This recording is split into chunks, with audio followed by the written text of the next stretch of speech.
Hi, I'm Todd Simmons, Executive Director of Jefferson Performing Arts Society, and I am here with some guests today to talk about our upcoming production of Addams Family musical. And I want to start by each of them just introducing themselves, and we're going to start with Jenny. Hi, I'm Jenny James. I'm the Executive Director of Young Audiences of Louisiana. We are the largest provider of arts and education services in the state of Louisiana. We serve children and families ages birth through 12th grade. So I'm very excited to be here, to be, discussing the performing arts and the topic of self-acceptance with you guys, because we do see how the arts impact students' self-acceptance on a regular basis at our organization. So I'm thrilled to share those ideas with everyone and hear yours. Thank you, Jenny. Nakita. Hi, good morning, everyone. Well, good afternoon. Thank you for having me. I am a music and arts coordinator at the Youth Empowerment Project, where I'm responsible for hosting programs for young people ages 7 to 19 years of age. And I'm also the founder and executive director of my very own organization, the Dinneral Shavers Education Fund, where one of our biggest programs is our Girls NOLA Initiative, which is a reproductive health and mentorship program for young girls. So this topic really hits home with all of the work that I do in the community. Wonderful. Leslie, our director of the production. Hi, I'm Leslie Castay. I'm an actor, and I'm the director of this upcoming production of the Addams Family musical at JPAS. And Christopher. My name is Christopher Bentivegna, and I'm in the Addams Family playing the role of Fester. Wonderful. Well, let us start. As we've said already, we're here to talk about the topic of self-acceptance, which is really at the core of the plot of this production of Addams Family. So Leslie, why don't you start by giving us an overview of the plot for the show? Okay, so we take the famous, iconic Addams Family characters from the Charles Addams cartoons, from the New Yorker back in the 40s. I think he started creating these characters, and they evolved over many decades into a popular black and white TV sitcom in the 1960s, and then a popular movie franchise in the 90s. And now there are a couple of animated movie versions of the Addams Family. It's just been such a sort of a touchstone with, I think, the American public through the years. First of all, they're funny, they're very idiosyncratic, and I think it's easy for us to laugh at them from being so, outside the norm. But at the end of the day, we can all find something, I think, to relate to them, in the family, in our own lives, and sort of embrace your uniqueness, embrace your idiosyncrasies. The plot involves Wednesday, who is growing up into a young woman, and she finds love with a very normal boy. So this is the conflict, and she wants to break the news to her mother, who doesn't think her daughter is ready to be married, much less to a normal boy. But she enlists her father Gomez on her side, and they host a dinner where they invite the new boyfriend and his parents to come for a very normal dinner at the Addams Family house, and all sorts of hijinks ensue.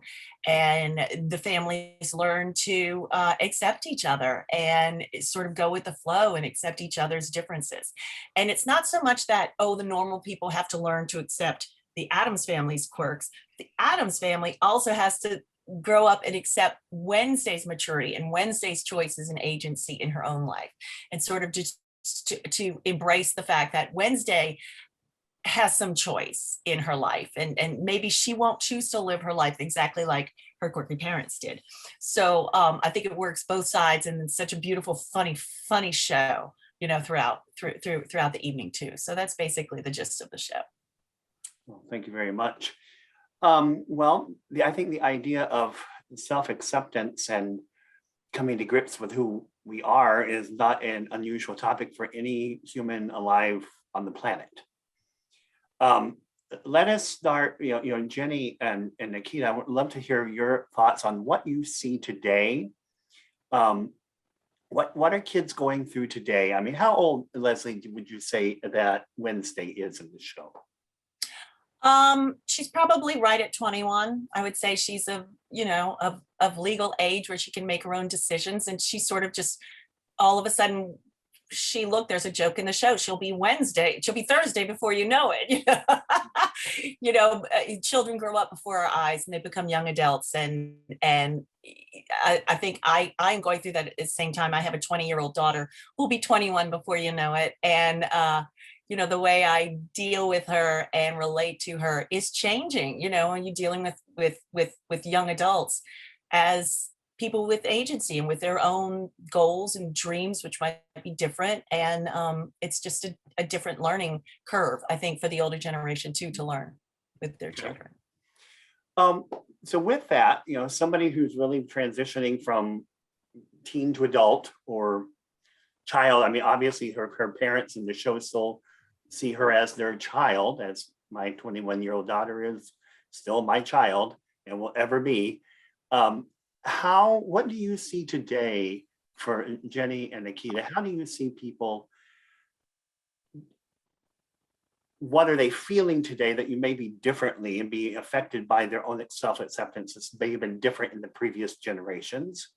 And how are people dealing with it differently today?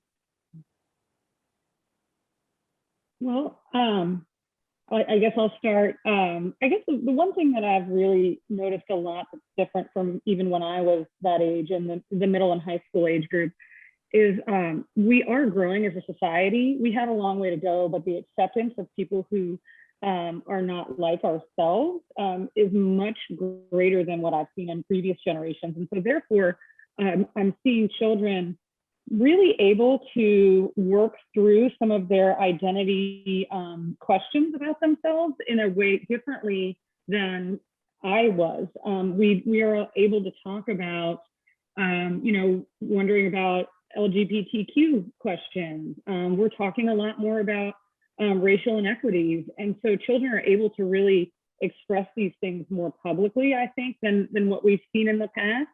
And so as a result, I mean, I think it's a really good thing that they're able to really process a lot of these things that we didn't talk about as much in previous generations. So when it comes to self-acceptance, they have that opportunity to process.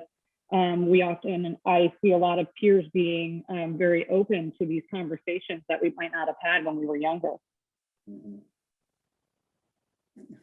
Yeah, I would certainly have to agree with Jenny. I would like to say my superpower is understanding young people and really helping to shape the trajectory of their lives and bringing, helping parents to understand also how to deal with different things that come up with our young people.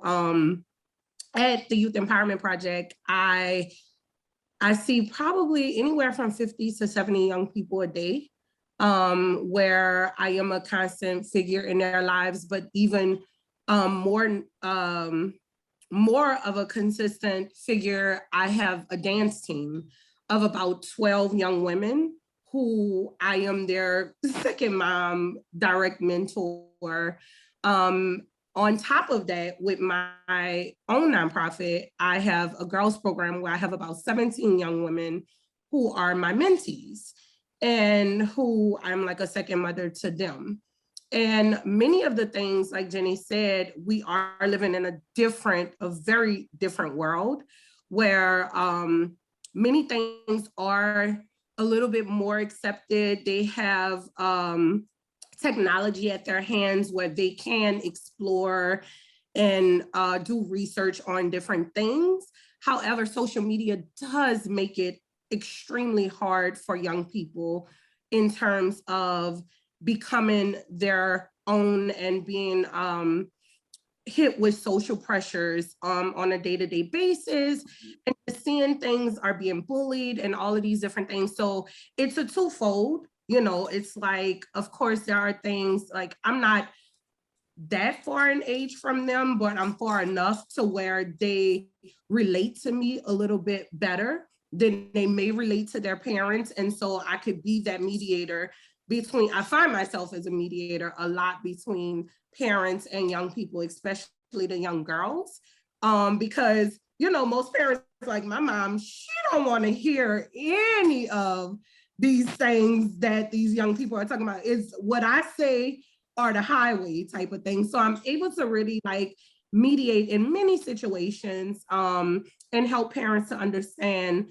the perspective that the young people are coming from and vice versa, you know, because the young women pretty much have a little bit more trust and respect in me, and I'm able to leverage that a lot on behalf of the parents. But we're also dealing with the day and age of social media that is really a blessing and a curse when it comes to social acceptance of young people and young people really appreciating and accepting themselves, you know. So that makes our job, social media makes our job as mentors and role models extremely hard at times. And on my end, I have dealt with the bullying. You know, our kids deal with bullying on a day-to-day basis, and you know, really just trying to find their own.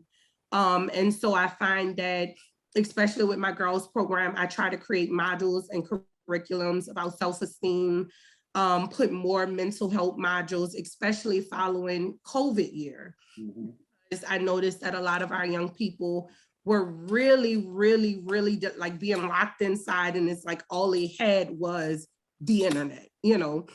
And I think throughout the past year or two, bullying has been at a high, different type of, you know, when they go live on social media, and it's like bullying one another. Like I've dealt with that a lot over the last year. That has really harmed a lot of young people who the last time I saw them, they were 11, 12. And then by the time I saw them after COVID, you know, like the 2021 part of COVID, they had blossomed into, you know, fully grown young people and, you know, hit puberty over that span. And coming into this world where, I'm sorry, my internet is a little unstable, but coming into this world where they're now being teased for developing, or they're now being teased for looking different than they did when their peers last seen them. So we've dealt with quite a lot of self-acceptance issues over the past couple of months, and this couldn't have come at a better time. Chris, I want to throw it to you and talk about, and the same thing will be for Leslie, it's not just for both of you as your roles in this show, but your roles as performers, your roles as humans who have, like all of us, have dealt with this in our own personal lives. I want to throw it to you, Chris, to talk about your role and just kind of ask you the same kind of question about what you've seen. What's interesting about Fester, and I think a lot of people wouldn't think about that, is in this show, there are issues related to sexuality and gender identity, which was surprising. So there was a line where he says, you probably don't think that and I kept saying man. Like after I memorized the line, I kept saying man. And he's saying, you probably don't think that a person, and I had to remember that. And even now I have to think about that before I say the line, because that's not what the author intended. And what's interesting about that, it wasn't just like a fluke. He didn't just write person for whatever reason. Is that there's a line from the character that's not very open-minded from the boyfriend's father. So they're kind of stuck there, and they're from Ohio, and Gomez mentions that that's a swing state, and they kind of seem like they might be Republicans or conservative people or whatever. But he's saying a line, and he says, and he has the word man in his line referencing Fester, but the actor pauses and goes, man? And that's when I realized that really there's this theme about Fester's gender identity and also sexuality. So Fester says that he says, you probably don't think that a person, I almost said man again, you probably don't think that a person with no specific sexuality, he says that line. So whatever that means, we have to decide. Now it's interesting, and because I was thinking about it, and I was like, maybe Fester does identify as a different gender, and maybe he does. But the person, I think the only person in the show that refers to him in a male way is Gomez, because he calls him his brother several times. And I looked for that because in a way I was hoping that no one did that, because when I took the role, it didn't cross my mind that that would be an issue in the show. And I don't know how deep the author thought before he wrote that, or like wrote Fester in that way. But again, it seems purposeful that he wrote the word person, and that there's a question about whether he's a man. Someone else says person at one point instead of man. And then to talk about his sexuality as if he has no specific sexuality, that can get deep. Like that could mean asexuality, that could mean bisexuality. The fact is, in this play, I don't think this is a spoiler, he falls in love with the moon.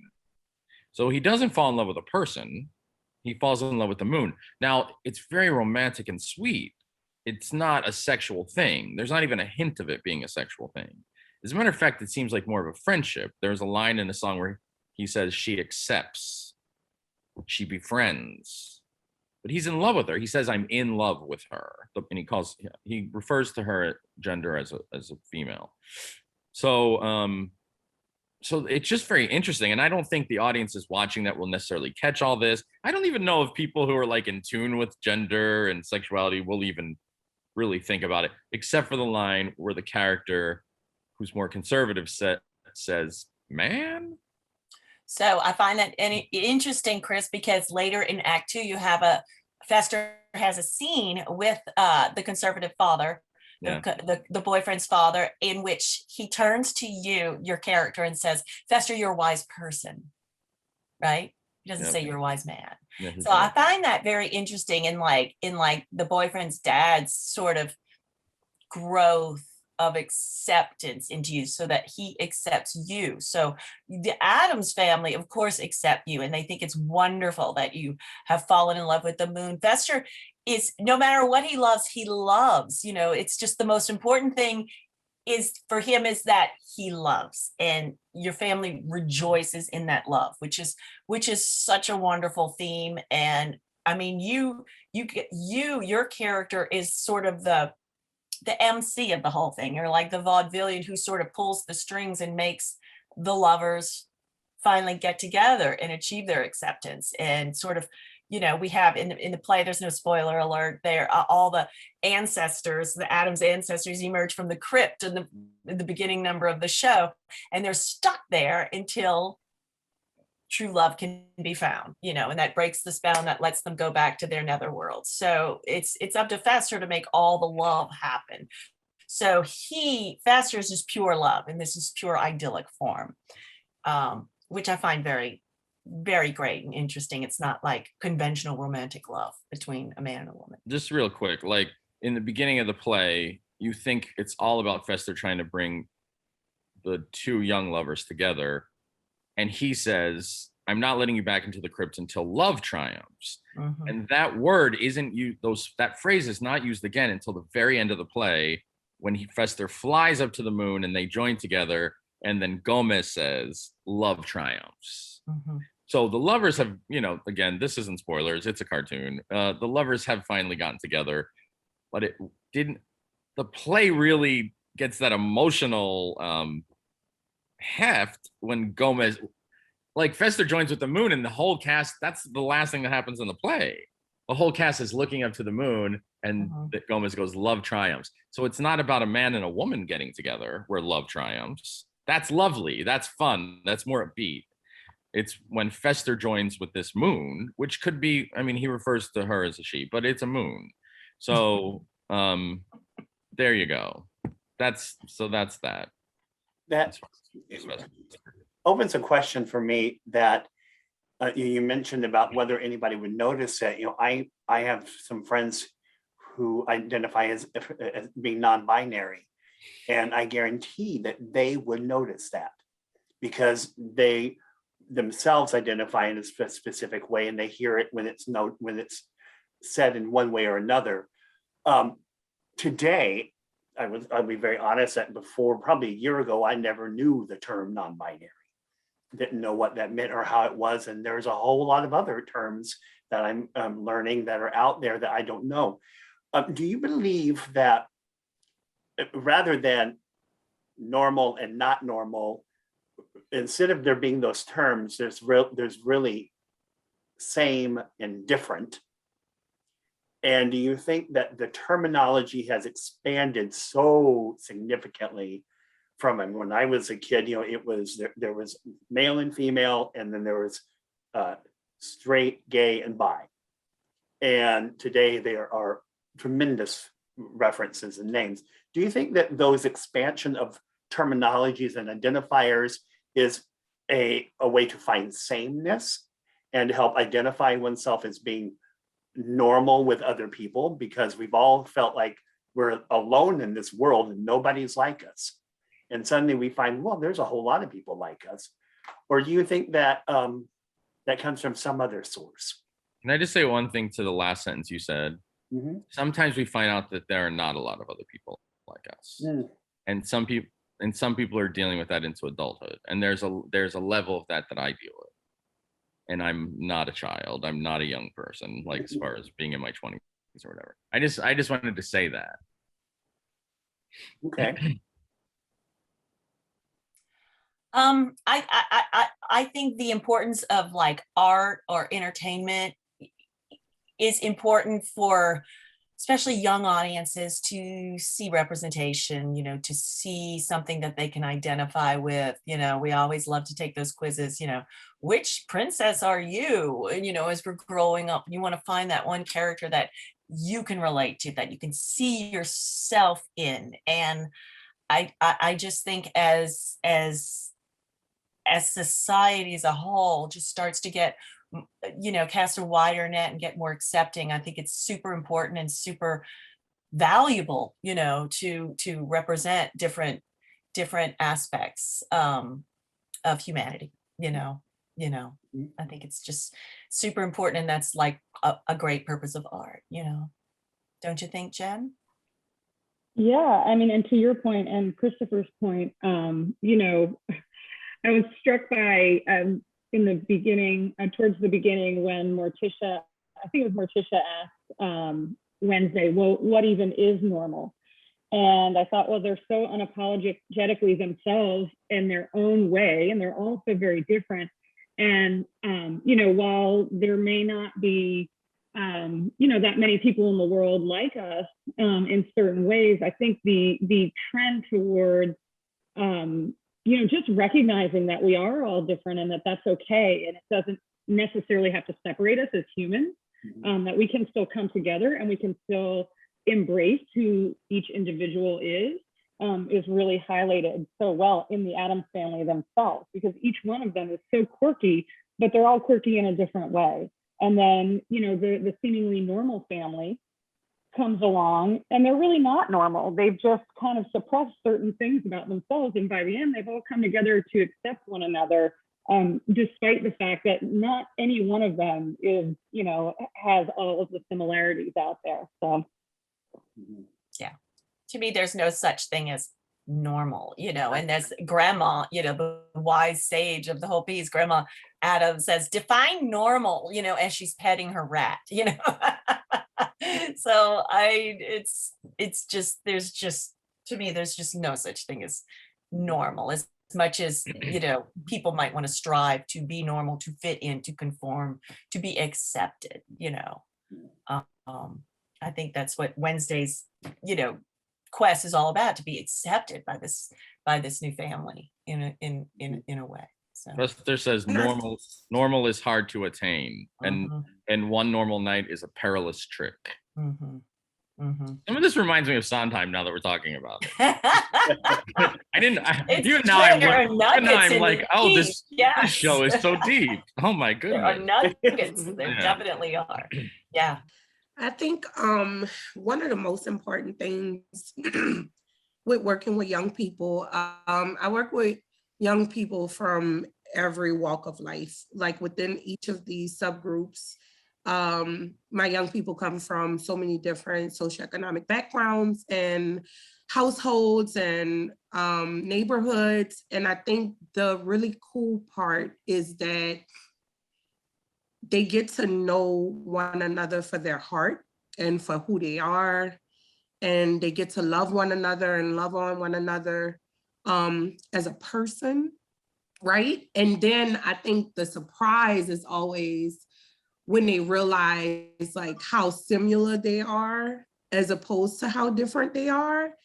And, you know, one thing that a lot of adults miss out on, you know, with that lesson is like, they've already learned to love one another for their heart. So when they realize, oh, you identify as, you know, or you are from this neighborhood, or you have this type of parent, you know, they have that empathy and they have that respect, and, you know, they have that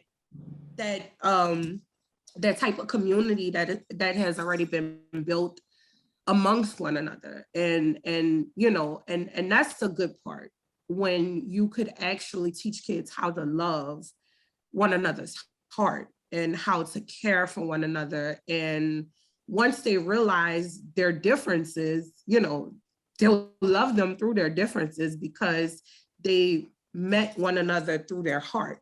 And that's the biggest thing with all of the group of kids that I work with. They're able to, they know one another and they love one another as who they are. And I don't think that their differences even matter because they care about one another as a person. Mm-hmm. And that's one thing that adults could definitely learn from kids. To see past, you know, like I know growing up, my grandmother and my mom always taught me that hate is taught, you know. And when you teach kids and you raise kids right, and you raise kids to love and understand everyone, you know, and love people beyond their differences, is like, regardless of what the world throws at them, or regardless of what they're exposed to in the world, they'll still remember that love. And that's where I try to always come from with every lesson, with every conversation, you know, even with parents that I speak to. You know, I may have a kid who the parent take the phone, they run away from home, it's the end of the, you know, it's like every conversation I have is just reminding them about empathy, you know, reminding them about compassion, reminding them about love. Even as parents, you know, and I don't say we, but I'm not a biological parent now, but I have about 150 kids, you know, everybody always asks. But even with me, you know, when I want to scream at them, or when I want, you know, I have to stop, pause, you know, and try to put myself in their shoes. And most of my parents be like, oh no, I'm not doing all that because I'm the mama, you know, and I just have to like help them to understand, like, just take a deep breath. You know, your next action, your next words, you know, really, really, really matter to the way in which they will respond to you, you know. And because I'm able to do that and step outside of the fact that I'm the authority figure, you know, and really try to be empathetic and compassionate with what they are dealing with in particular, at that moment, they have that respect for me. So when I say something, they it and they do it, you know. And so it's just, you know, the way of the world. You know, we have to be able to become one with all of the forces that are intervening and playing an impactful role in young people's lives. And we have to be able to use that to our advantage, you know. And so, and by that, I mean the internet, school, and Absolutely. For these outside forces. But it's like, when you teach them from home, and not just their physical home, but I believe, you know, the groups that I am, you know, a part of or in charge of, I believe that's a part of home for them.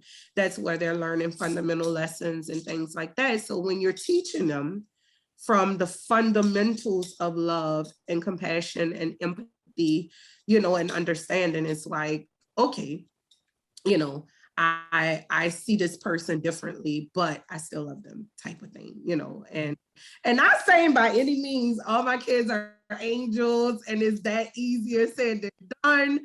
I'm not saying that at all. It is definitely a work in progress, but that is definitely one thing that I try. Like, some of my kids are probably the worst behaved kids at school, but when they walk in the center, when they walk in my groups, like, they're a totally different person, you know, and they know better. You know, they do those things because they know they can with who they do it with, because they're kids, you know. Because they feel accepted, right? When they come into your room. Exactly. You know, but they know better. And Yeah. they know that in those spaces, they are loved, they are cared for, you know, even when they're reprimanded with love. You know, I blow them, but I hug them afterwards, you know. So, you know, that's just the way of the world. So Yeah.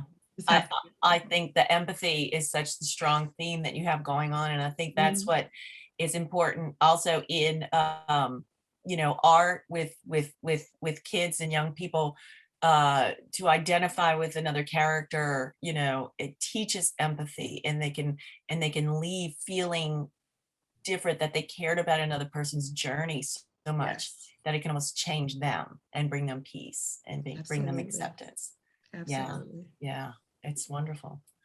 I think taking that theme and going in the opposite direction and saying what makes people stop trying to learn, what makes people stop caring about people who are different and learning how to work with them. We all sure see that plenty today.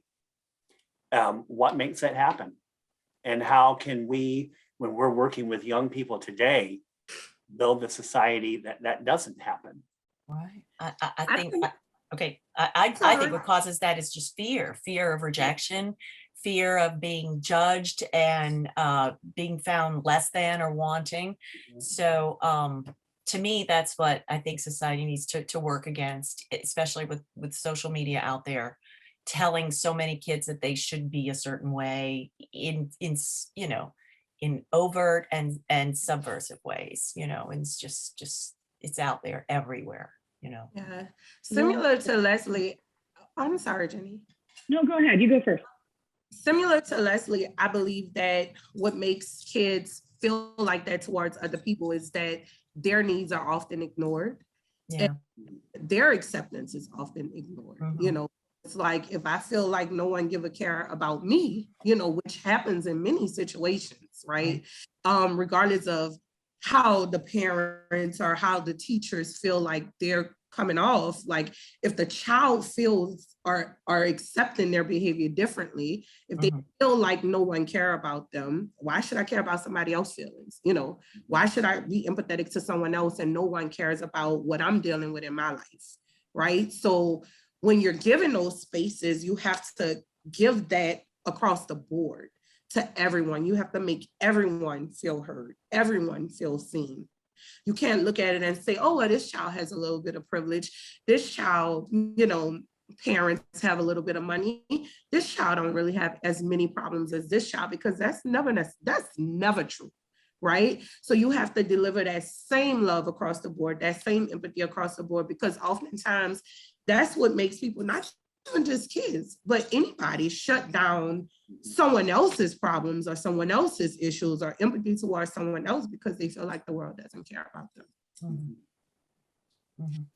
Yeah, I totally 150% agree with you, Nakita. And that was along the lines of what I was going to say. And just kind of building on that, thinking about those times when a child does open up to an adult or to their peers, the minute they get shut down or made fun of after they take that risk to be themselves and to share, and it's not well received, that's it. Now you have a lot of work to do to get them to open up again, because they have received the feedback that what they're thinking, feeling, doing is not acceptable to society. And then you have a closed off child who's going to, you know, model the behavior that has been, or is going to mimic the behavior that has been modeled for them.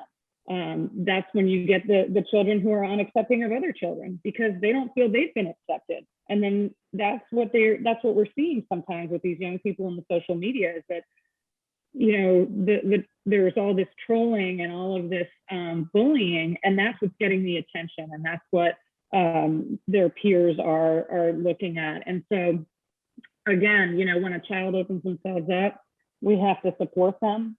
We have to validate them, and we have to encourage them to continue that, because if they're shut down in the beginning, it's going to be a long road ahead of us to open them back up. I want to mention something about social media since we've been talking about that. So I learned an important lesson recently. So I joined TikTok, which is, I'm not the demographic for TikTok, but it's fun and I like it, and it's a game, and I'm trying to figure out, because it's all about this algorithm you have to beat. But I made it over 1,000 followers, and you have to make it over 1,000 to be able to do these live things. So I started doing these live. I just started doing live, and I ended up getting a pretty good amount of followers on it. And I noticed when I first did it that when people in their teens and 20s came on, they said pronouns, or what are your pronouns to me? Mm-hmm. And I was taken aback by that. And I was like, why did they? And it was all like, say I did live for 3 hours, which I did. It was throughout the conversation. So it was different people at different times who didn't see someone else do that. And that's just so different for me, because I've really never asked someone that question. I've thought about it and I've tried to be conscientious of it. But growing up as in someone in their teens or 20s, I would never ask that, but it's so respectful. But we ended up having a conversation about it. And I said, why is that the first question people ask? And they just said they want to know who they're talking to. And I just said, well, one person said, in case we say some stuff about you later, we want to know how to refer to you. But I just thought that was really interesting and something very different for me. And I was on someone else's live yesterday who was older, in her 40s, I think. And kids kept coming. When I say kids, I even mean people in their 20s. Young people came on and they said pronouns. And I remember she's like going through, she's talking, and then she sees it and she's like, what are your pronouns? And then she kept going, like she didn't understand. And so I was the one that had to explain it to her, because the young people at that point, even though they're very respectful about it, were like, LOL, lols, like, my goodness, like, oh my God, she's old, she doesn't get it. But I explained it to her, and she was kind of like, she didn't know what to do with it. And one more thing I want to mention is that even people in the arts who are very open to gender fluidity or gender identity, sexuality that's fluid, people that are older, I would say about 30, late 30s plus, because I've had conversations about it, don't quite get it, even if they're very open-minded. You know what I mean? We've had conversations. Older people have conversations about the they, them thing, or asking someone what their pronouns are. I think people are trying to be respectful that are older, but they don't quite get it in the way that the younger generation does. And sometimes I wish I had lived in that generation, because I'm like, wow, what an open-minded generation. In general, I know not everyone is, but that's been my experience with young people, and it's been positive on social media. If you go back though, I remember myself as a child, if the differences for me, 40, I mean, I'm 50. So as a kid in the single digits, it was about race. It wasn't about sexuality. And then as a teen in early 20s, it became about sexuality differences. And so, we at that age in our 20s were telling our parents to be open-minded about racial issues and about sexuality issues. And today it's now gone into it, even developed further. And it's almost as though we're working toward a time to where it's, there's no identifiers. I mean, why do we need identifiers as male or female at all? I mean, we have names. Do we need an identifier as male or female? Do we need an identifier as racial at all? I mean, because there ain't nobody who's pure on anything today. So why do we need all these different identifiers? And I see a future where maybe there are none. And everybody is truly unique. I don't know if that's a possible thing. But when that happens, then our differences can't be used against each other. That's interesting. It's so interesting because the younger generation has more descriptors of different shades on the spectrum, on the whole sexuality gender spectrum. You have cisgender, you have bi, you have not just bi, you have queer is different. And that, I'm just learning from my kids that there's so many labels that if you want to get away from labels, we're getting even more labels. It's just very interesting to me. And I don't know what the right answer is, but it's just something I'm noticing, as young people find more ways to describe who they are, which is, I think, important as far as identity. They want to find something to say, I am this or I am that. And when I was growing up, if I met someone who was maybe questioning gender, I didn't really know how to refer to them. I just refer to them as their name, that's so-and-so, and they're my friend, and, so I just find it interesting. It's just interesting. And I don't, it's interesting to see where the new generation is going to take us, it's great. I want to take what Chris said about the internet, because in the same way that we've been talking about trolling and bullying, I think he makes a great point about how the internet can be extremely valuable. I mean, how many young people today, if you're I know one Pakistani opera singer, and if you're a young Pakistani person who wants to think, oh, I can never become that, how in the world would you actually meet an opera singer in that way? But here's somebody on the internet that I can go watch, and I can go talk to them about their background and how they developed this. There's so many likenesses that we could find in an entire 6 billion people. Can it be used for good? Can the internet be used? That's a good question. Can the internet be used for good?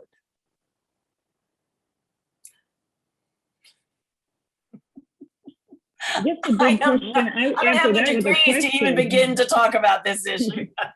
Yeah. It definitely can be, but I guess my question is, how do we eradicate the aspects of it that are unkind and that are causing problems? And how do we without going down the rabbit hole, like the new thing right now is these TikTok challenges to destroy property and slap your teachers and propagating all of this negative behavior that we've seen at some of the schools that we work in. And it's so pervasive. I've heard it from people, we're a national organization, Young Audiences, and 33 affiliates across the nation. And I've heard from people in Denver, that this is happening in their schools. It's happening in, St. Tammany Parish. It's happening. So how can we harness all of that good? But it's certainly there, like you mentioned.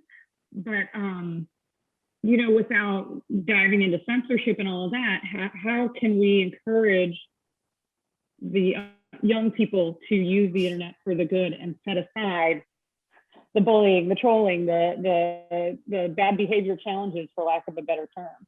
Right, because it's a fact. It's out there. You can't just, shield a child as as much as you would want to keep your child off social media until they reach 13, 14, 15. It's going to be a part of their world no matter what. So I think as much more education than you can get for critical thinking, self-acceptance, things like that, to really encourage people to sift through what's real and what's not out there, because it's always been, but now it's just so much in your face, that it's a lot of stress on young people growing up with social media today. That's why sitting in a theater for 2.5 hours is great. You turn off your phone and you just, you're there. You're experiencing something immediately with other people in the room at the same time in real time, which is valuable, I think. Nakita? Can the internet, has it proven good for your kids? I'm sorry, guys. My internet is going. Oh no. It out. Yeah, for me, like you guys were saying, like with the TikTok challenges and all the different things that, I just kind of take all of the things that they love to do and all of the things that grab a hold of their attention, and I just try to incorporate that into the things that I want them to learn. I try to incorporate that into life lessons. I try to, anything that I know that grabs and grasps their attention, I try to utilize it to my advantage. So definitely the internet plays a huge role in the things that I do. Art plays a huge role in the things I do. Art is something that every kid loves, even when they realize that when they don't think they do, self-expression is a very important thing. And so art is something in all forms that allows them to do that. So like in my position at YEP as a music and arts coordinator, I bring in all types of art forms and all to introduce them to many different types of expression and allow them to utilize that, to settle differences and, tap into those things that may be bothering them, from graffiti art to, to painting, to creative writing, to drama, everything, and utilize all of those things at my disposal. I'm sorry, I'm coming over a really, really, really bad 48-hour bug. Oh no. Right now, yeah. I think one of my kids made me sick. And so this is the best I've looked in the last 2 days. So I'm struggling here. But yeah, definitely. I definitely, one of my skills is utilizing the things that I know they love and incorporating that into what I need them to learn. Mhm. Yeah. You make a great point, Nakita, with the art too, in that, when you engage them in the arts, that's an opportunity for them to explore some of these different ideas, to take on other personas, like when they're questioning, when they're exploring their identity, when maybe they want to, look at some of the choices that they may or may not make. The art's a beautiful venue for them to do that. And then eventually they can find their authentic selves and then, express that through the art forms that they're working through. It's beautiful. Oh yeah, I definitely art is a really big from, the things I do at YEP to even with my mentorship program, my sexual health and mental health curriculum, even thinking to one of my favorite activities it's called Out of My Hands. And it's something very simple, but it's something that the kids always enjoy. We make a list of all the stressors, things that are happening in their lives, just everything that's bothering them at the time, everything. And they just do a dump on the paper, right? And then I have them highlight the things that are in their control, right? So you may have crime, somebody got killed last week on the corner, or this, that, and other, I'm failing math, right? So you have these various different things, or my mom and dad are always arguing, those type of things. And then they're going to highlight the things that they can control. I can control my math grade, but I can't necessarily control COVID or control crime in New Orleans, right? And then they draw their hand on the paper, but they're very artistic. They always go over and behind about how amazing this hand looks, right? And then they jot all of those things. They take that list and all of the things that are in their control that they could change, their attitude towards people, their grades, all of these things goes inside the hand. And all of those external things that they have absolutely no control over goes outside of the hand. And while in the midst of it, it's this really cool art project where they're painting and coloring and making it all cute and stuff, at the end, they get to really look at this. And, I've been told by a lot of my kids, it actually relieves the stress, because the things inside this hand are the only things I should be worried about, because these are the things that are within my control, right? And as an adult, I'm gonna go do that right now. That's what I'm saying. Listen, I'm gonna have to borrow that too. I think it's a great thing. Listen, guys, for me, I have to do this activity almost every quarter, because I feel even for me, I get so overwhelmed by things that I have absolutely no control over, and it really helps me to put things into perspective. Like, these are the things that I should be worried about, because these are the things that I have the power to control. And for the kids, it makes a world of a difference. You know, the anxiety, you know, all of these things, panic. Like, I'm not gonna worry about these things. Like, COVID was a very big year. Most of my programming was virtual, you know, yep, and for DSCF and with Girls NOLA. And so I had to be very creative of the things that, you know, we decided to do. So when it came down to the mental health lessons, learning about stress, learning about coping skills, learning about all of these different things to like really get through this moment in history, like, it was very important for me to be creative in the lessons that I was teaching my young people, you know, and that's just one of the many like art therapeutic, but lessons, you know, real tangible lessons that they use for life, that we all could use, even as adults. I'm going to tell you, like, every day I pray the serenity prayer, and that is the premise of it. Is, Yep. And I think every single adult has to deal with really accepting what you can't change. Yeah. And identifying. I mean, that's the third sentence of the serenity prayer is knowing the difference between that which we can change and that which we can't. And you're absolutely right. I can't change COVID. And I guarantee you I don't think there's anybody alive who doesn't wish they could. Right. But we can change how we treat other people. Yep. And we can learn to deal with our own prejudices and to learn to break down the walls between each other. As we're coming to an end today, I just want to throw it out to all four of you for closing thoughts.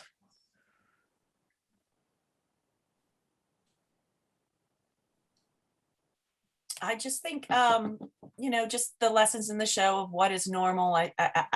I would like to do away with that word, normal. You know, I just think this is do away with it. You know, it's, I don't think it's helpful to anyone. You know, I don't think there's a person on this earth who really wants to be normal. I don't know. Everybody wants to be special. Everyone wants to be normal. I agree. So let everyone be special. That's great. Chris? I actually think that's a hard question. So I was sitting here thinking about it. But as far as self-acceptance, I just think that in some areas, it's been made easier because people are more open-minded or trying harder. And that can help people with their self-acceptance. And it has helped people with their self-acceptance. And in some areas, like I mentioned earlier, I don't think things have changed. And even an adult still might not feel self-acceptance from things that they dealt with as a kid. So that's my final thoughts. I think it's a very reality that a whole lot of people who are, and even in later stages of life, are still dealing with feeling accepted for the same things they've dealt with their entire lives. I think you're absolutely right. I think along the lines of, I think disagreeing with Chris, it is a hard question just to like bring everything, you know, sum everything up. But for me, I think I'm gonna stick with my common thread is just really being able to love people at their core, you know, being able to be understanding with one another and empathetic with one another, even as an adult. You know, it's like when somebody mistreat me or pop off on me is, you know, I look at them and I try to find their heart, right? I try to find the humanity in everyone. And this is you know, it took a lot for Nakita to grow to this woman and to this person. And so I really try to teach that to my kids at a very young age, you know, and you are special, like you are extraordinary, you know, you're special, like Leslie said, and who wants to be like anyone else, right? And so the biggest thing for me and the most important part of my life's journey was really finding my passion and my purpose and the things that makes me special. And I feel like once you find that out, you know, you learn to accept everything about yourself, which makes it easier to accept everything about someone else. And that's what I try to teach my young people every day. Jenny, you get the last word. Oh, great. That was all very hard to follow.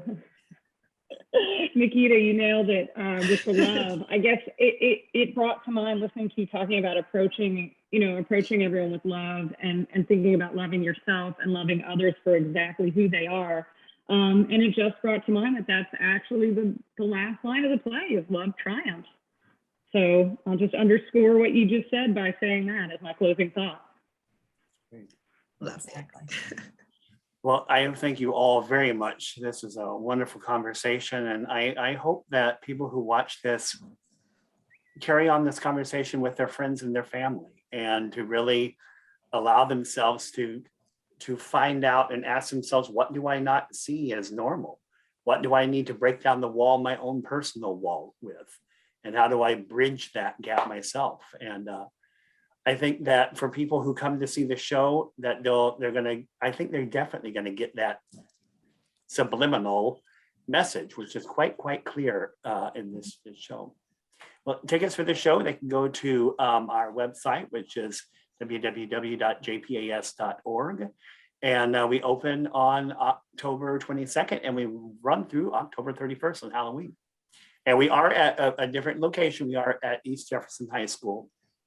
We had to move because of the hurricane, but it's still going to be a wonderful show, and I look forward to seeing you all there.